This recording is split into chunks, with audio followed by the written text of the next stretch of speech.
नमस्कार, स्वागत आप करें न्यूज 24 पर। मैं हूं प्रिंस लंबा। हरियाणा सरकार के मंत्री और हरियाणा सरकार के मुख्यमंत्री और बीजेपी के प्रदेश अध्यक्ष के बीच जो घमासान पिछले कुछ समय से लगातार चला आ रहा है, लगातार बढ़ता जा रहा है। अब उस मामले में एक और बड़े भाजपा नेता की एंट्री हो चुकी है, जिसने सीधे तौर पर अनिल विज पर हमला बोल दिया है, अनिल विज को निशाने पर ले लिया है। हालांकि आपको बता दें कि अनिल विज जो सरकार पर हावी नजर आ रहे थे, जो अपनी ही पार्टी को, अपनी ही सरकार को आंख दिखा रहे थे, तेवर दिखा रहे थे, अपनी ही सरकार से बगावत और खिलाफत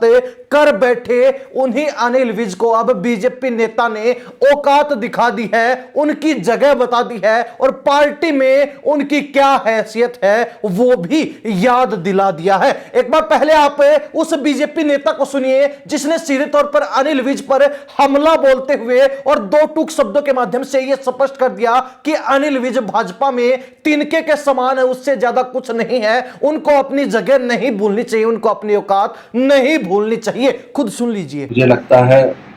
पार्टी के नियम नीति के अनुसार में इसके ऊपर पार्टी व्यवस्था लेंगे और पार्टी के ऊपर कोई नहीं है।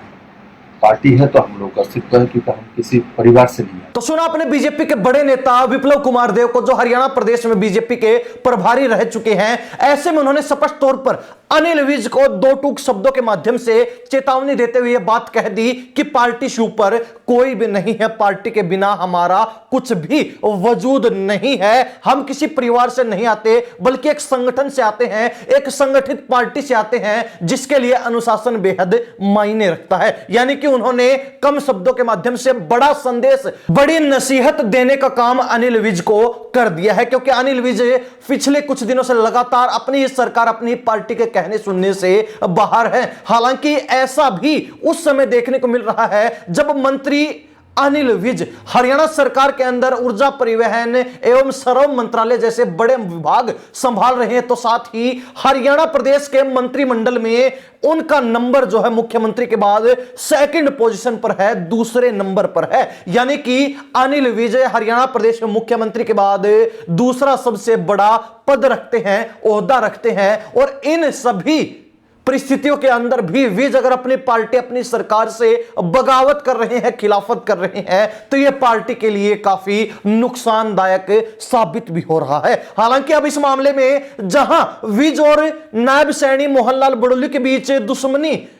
बढ़ती नजर आ रही थी, इन तीन नेताओं के बीच लगातार विवाद बढ़ता दिखाई दे रहा था, तो इसी मामले में अब एक चौथे नेता ने भी एंट्री मार ली है और उन्होंने भी सैनी बड़ोली की जोड़ी के साथ मिलकर विज को निशाने पर ले लिया है, रडार पर ले लिया है और विज को नसीहत दे डाली है, या फिर यूं कहे कि इशारों इशारों में चेतावनी देते हुए विज को उनकी जगह बता दी है, उनकी हैसियत बता दी है। उन्होंने स्पष्ट तौर पर अपने शब्दों के माध्यम से यह इशारा कर दिया, यह संकेत दे दिया है कि अनिल विज पार्टी के अंदर अपनी जगह ना भूले, क्योंकि बीजेपी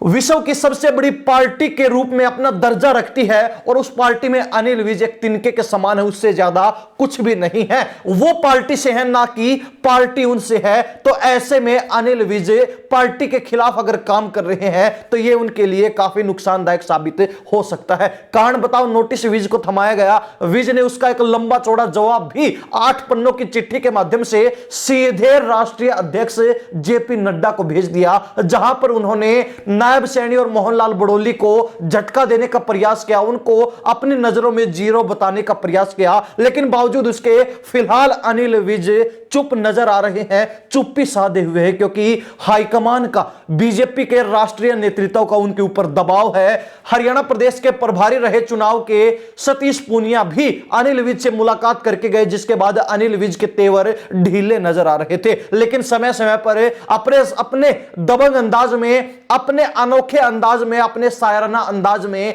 अनिल विज मोहनलाल बड़ोली और मुख्यमंत्री नायब सैनी को निशाना बना ही लेते हैं और आए दिन ऐसा कुछ न कुछ देखने को मिलता है, जिससे स्पष्ट अंदाजा लगाया जा सकता है कि अनिल विज भले ही चुप हो, अनिल विज डायरेक्ट भले ही कुछ ना बोल रहे हो, लेकिन उनकी नाराजगी जो की त्यों बरकरार है, उनका गुस्सा जो का त्यों बना हुआ है और उनकी जो मोहनलाल बड़ोली और नायब सैनी से दुश्मनी है वो भी कम होने की बजाय बढ़ती जा रही है। और विज का यह गुस्सा सरकार के साथ साथ पार्टी के लिए भी काफी नुकसानदायक साबित हो रहा है, क्योंकि विपक्ष को भी बीजेपी पर हावी होने का मौका मिल चुका है। हालांकि गौर करने वाली बात यह है कि अनिल विज पहले भी इसी बात से नाराज हुए थे कि उनकी सुनवाई नहीं की जा रही है, उनको नजरअंदाज किया जा रहा है, उनके आदेशों की अवहेलना हो रही है, कोई भी उनके आदेश नहीं मान रहा है, तो उनका मंत्री बनने का फायदा क्या हुआ। लेकिन अब भी ऐसा ही कुछ देखने को मिल रहा है। अनिल विज की बातों को लगातार नजरअंदाज किया जा रहा है। जिस तरीके से वो पार्टी से कार्रवाई चाहते थे, जिस तरीके से वो अपनी सुनवाई पार्टी के द्वारा चाहते थे, वो अब भी नहीं हो पाई है और उल्टा उन्हीं को नसीहत और चेतावनी देने का काम किया जा रहा है। तो अनिल विज लगातार भड़कते जा रहे हैं। खैर, हरियाणा प्रदेश की जनता इस पूरे मामले को लेकर क्या सोचती है, अपनी क्या राय रखती है, कमेंट के माध्यम से जरूर लिख दीजिए। इन्हीं सब बातों के साथ प्रिंस लांबा, हरियाणा न्यूज़ 24। नमस्कार, जय हिंद।